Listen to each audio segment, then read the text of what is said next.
네, 오늘 거의 당잠사입니다. 당신이 잠든 사이 전해진 소식들 확인해 보시죠. 시간이 좀 지연된 만큼, 준비된 만큼 다 할 수 있을지는 모르겠습니다. 시간 봐가면서 빠르게 보겠습니다. 자, 어제 CPI 쇼크 함께 경험을 하셨습니다. 충격적인 물가 상승률이었죠. 9.1%는 우린 목도했습니다. 그 여진이 나오면서 장 초반에 시간차 공격이라고 해야 할까요? 지수가 모두 무너지는 흐름이 연출됐습니다. 3대 지수 2% 이상 급락하는 모습이었고요. 원자재 시장은 폭락하는 모습이었고 장중에 달러 인덱스, 달러의 가치는 급등하는 모습이었습니다. 모두 물가에 대해서 부담스러움을 확인하실 수 있습니다. 자, 분위기가 좀 살벌한 모습이었는데요. 이런 분위기를 월러 이사가 한 방에 정리했습니다. 다음 보시죠. 크리스토퍼 월러 이사도 블라드 총재도 7월 100bp 인상 너무 성급하다. 일단은 75bp 인상 가능성이 높다고 언급을 했습니다. 그러자 CME 패드워치에도 이 부분이 즉각적으로 반영이 됐습니다. 어제 함께 보셨죠. 100bp 인상의 베팅이 80%가량 나왔는데 이 발언이 나오고 거의 베팅이 이쪽으로 많이 이동한 것을 확인하실 수가 있습니다. 75bp 베팅이 절반 이상 나오는 상황입니다. 자, 금리의 반응도 2년물짜리가 정책금리 반영도가 가장 민감하고 높죠. 이 흐름 마이너스 나타났다는 점 확인하실 수 있습니다. 자, 시장 빠르게 안정세를 찾아갔죠. 마감 상황 보겠습니다. 요즘 이런 표현 많이 등장을 하더라고요. 이걸 말아 올린다 해서 이 말 올, 딱 그 장세가 연출됐습니다. 이 하락폭을 모두 만회하면서 나스닥 지수는 플러스 전환까지 성공하며 마무리가 됐습니다. 3대 지수 중에서 다우 지수와 S&P 500 지수 마이너스 기록하면서 종가를 썼지만 장중 저점 대비했을 때 거의 2%가량을 이겨낸 수준이었습니다. 성장주의 상승 힘으로 나스닥 지수 상승 전환 성공까지 됐는데요. 다음 화면으로 그 내용 확인해 보시죠. 자, 오늘 밤은 소비자 심리지수가 발표됩니다. 사실 시장은 여기에 더 집중할 것으로 보입니다. 과거에 파월 의장이 이런 발언을 했거든요. 6월 75bp 깜짝 인상이었죠. 예상은 50bp 인상이었는데 더 많이 올렸습니다. 여기에 영향을 미친 건 CPI도 CPI지만 사실 인플레이션 기대가 더 큰 영향을 줬다고 이야기했습니다. 바로 미시간대 소비자 심리지수 발표 이후에 미시간대의 인플레이션 기대 그 연동된 움직임을 보고 75bp 인상을 결정했다는 건데요. 지금까지의 흐름을 보면 아직까지 인플레이션 기대 수치는 안정된 흐름을 보이고 있습니다.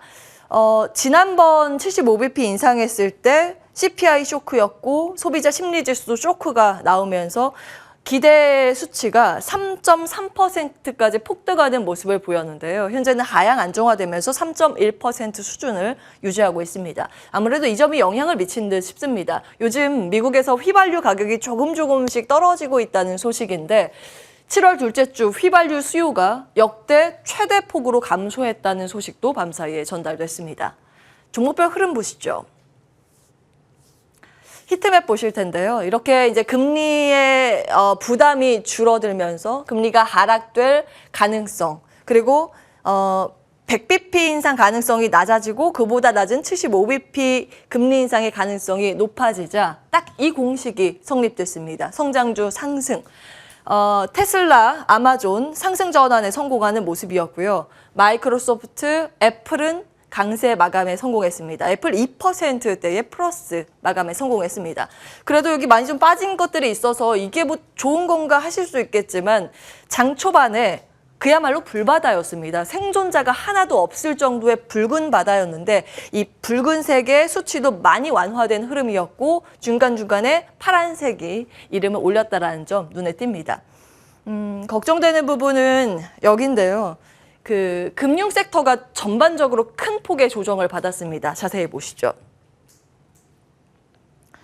은행 실적 발표가 이제 시작됐습니다. 미국은 어닝 시즌에 포문을 여는 건 은행주인데 이날 JP 모건과 모건 스탠리의 실적 발표 있었습니다. 모두 굉장히 좋지 않은 수치였고요. 이익단도 역성장 크게 했는데 여기에 플러스된 건 JP모건에서 대손 충당금을 늘리겠다고 발표했습니다.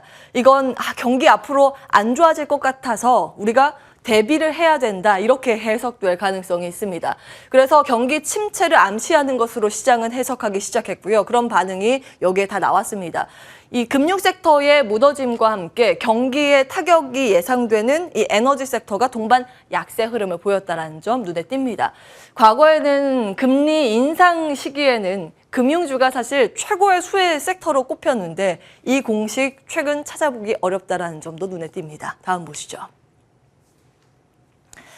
반면에 좀 상승세를 시현했던 쪽, 요즘 가던 게 계속 가고 있습니다. 친환경 자동차 쪽, 반도체 연속 상승 행진을 이어가는 모습입니다. 대만의 파운드리 업체죠. 반도체, 시스템 반도체 쪽입니다. TSMC 좋은 실적 발표했고요. 이 실적뿐만이 아니라 앞으로 실적 더 좋아질 것이라는 가이던스도 긍정적으로 발표했습니다. 그리고 JP모건에서는 퀄컴에 대해서 2020년 추가 하락 제한이 될 것이라고 전망하고 2020년 막 크게 오르진 않더라도 2023년 되면 그래도 방향을 위쪽으로 틀 가능성을 열어놨습니다. 그러자 반도체 소부장단 다 같이 움직이는 모습이었고요. 대형 반도체뿐만이 아니라 이날 특히 장비단의 흐름이 양호했습니다. 자, 이쪽은 친환경 관련차의 흐름 정리해봤습니다. 이날은 완성차 쪽보다는 이 기존의 중소형단의 친환경 차 관련 기업들의 탄력도가 눈부셨습니다. 다음 기사 때문에 그렇습니다. 미국 내에서 전기차 판매가 급증됐다는 소식 발표됐는데요. 올해 2분기 신차 20대 중에서 한 대는 전기차가 팔렸다는 소식. 휘발유값 급등에 소비자 관심도 올라갔다는 분석입니다. 테슬라는 역시 고급차 시장에서 두각을 나타냈는데 테슬라가 GM이나 BMW 이 기존 완성차 업체를 이겼다는 소식 때문에 다른 기업들이 좀 약한 모습을 보였습니다. 근데 눈에 띄는 건 테슬라 격차는 있지만 그 다음으로 눈에 띄는 분석, 현대차의 아이오닉 5도 인기 있었다라는 데이터가 잡혔습니다. 자, 2분기 순수 전기차 미국에서 판매량이 그 전년 같은 기간보다 66% 고속 성장했다는데 시장은 주목할 듯 싶습니다. 다음 보겠습니다. 자, 또 다른 특징주 코스트코의 급등, 어떤 의미 부여를 할 수 있을까? 짤막하게 좀 고민을 해봤는데요. 자, 필수 소비재가 같이 오르는 모습이었습니다. 코스트코가 4% 이상 급등하자 월마트도 2%가량의 상승세, 그리고 음식료단도 최근 필수 소비재 안에서 견조한 흐름을 보이고 있습니다. 독일의 최대 은행이죠. 도이치방크에서 불확실한 시대에서 안정적인 방어주, 코스트코다, 이렇게 꼽자.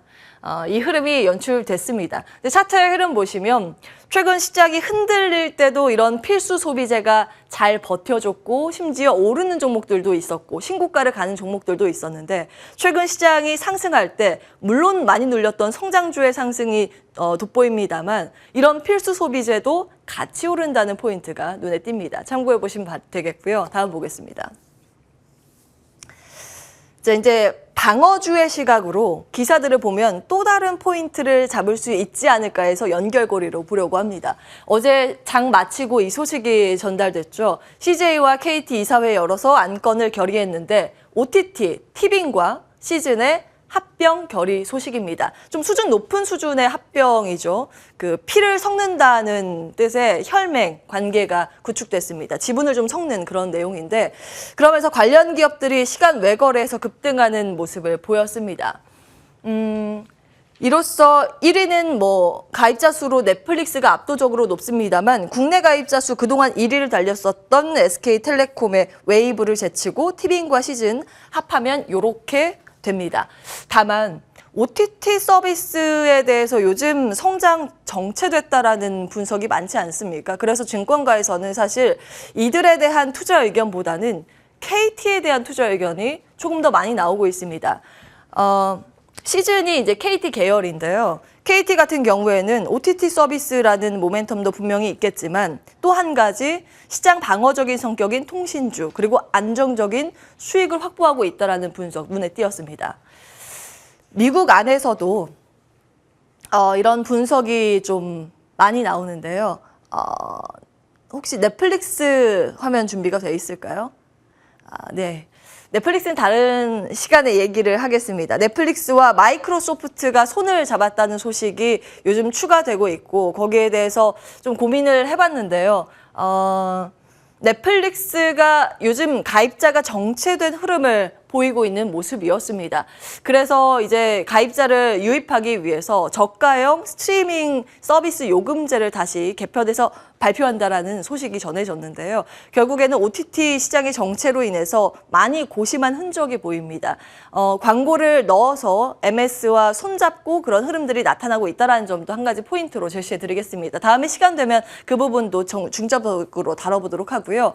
자, 우리 시장 보겠습니다. 나스닥은 올랐는데 우리는 환율 부담에 대해서 오늘 고민이 필요한 시장이지 않을까 싶습니다. 장중에는 중국의 지표 발표가 여럿 있기 때문에 이게 영향을 미칠 테지만 환부담 간밤 좀 눈에 띄었습니다. NDF 역외 환율에서 달러당 원화 가격 1,318원 수준으로 집계가 됐는데요. 달러도 달러지만 유로의 하락이 가파르게 진행되고 있습니다. 달러 인덱스에서 한 60%는 유로가 영향을 주죠. 다음 보겠습니다. 유럽 상황이 좋지 않다라는 점 그동안 좀 말씀을 드렸죠. 러시아 전쟁과 스태그플레이션 우려와 크레딧 리스크, 구조적인 균열 여러 가지가 있습니다만 간밤 여기와 연관된 흐름이 조금 더 나와서 정리를 해보겠습니다. 이탈리아 지금 전국 위기 현실화되나의 촉각을 곤두세우고 있는 상황입니다. 마리오 드라기 총리가 사임서를 제출한다고 하는데 대통령은 그 사직서를 반려한다고는 합니다. 근데 지금 전국이 어지럽다는 것을 볼 수 있습니다.